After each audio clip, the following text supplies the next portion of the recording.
So quite recently, Christopher Darden, the district attorney, assistant district attorney for Los Angeles, was recorded saying that OJ's defense team tampered with the glove, so it did not fit.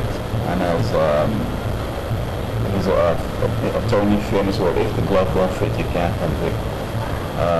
He has not recovered. I think he's suffering from post-traumatic stress disorder because it's still bothering him, and after all these years to some small book. I don't know what to say.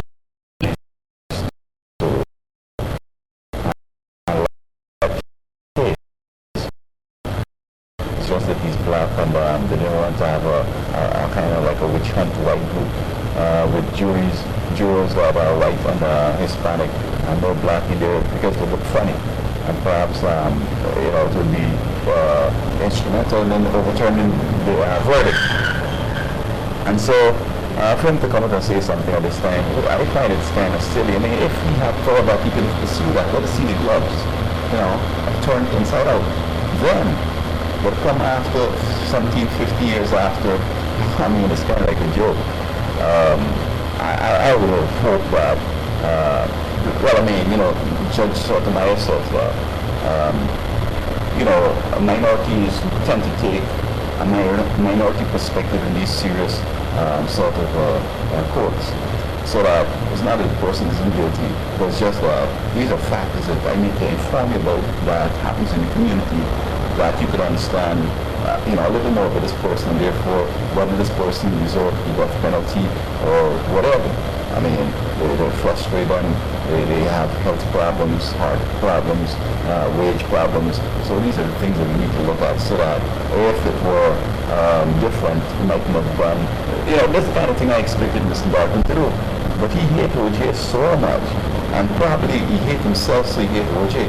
I mean, you can be trying somebody who has been alleged to commit heinous crime or whatever, but you can still be humane, you can still be civil, and make a point and ensure that your message gets over. Because you might hate the person and fabricate, discourage witnesses and the whole 9 yards, hide evidence, get a person convicted, then you have your post-traumatic stress disorder, you have your mental problems, you have all these problems, guilt problems for the rest of your life. So if I were him, I will, I'll remember first of all, he's a black person like me, and I should understand where he's coming from, and still, trying to get some justice done. But oh Lord, he hated OJ so much. I'm sure he must be happy that OJ got, almost life in prison in Nevada there, because it seems like OJ has been in prison all the years,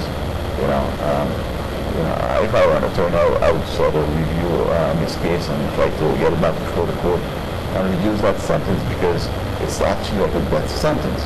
And you can't rule out that the spillover from this sensational trial has affected that. So Mr. Darden basically has disappointed me. First of all, I don't think he was that kind of smart for starters, the way he conducted himself and so forth. And for him to come after all these years. And perhaps this is why he got that job to teach at that law school up north, because probably they were thinking that, from this case he was a special guy. But you can see he's kind of like immature and nutty. And what from this trial is going to happen to be a good professor? What he's going to teach, like how you try a black person.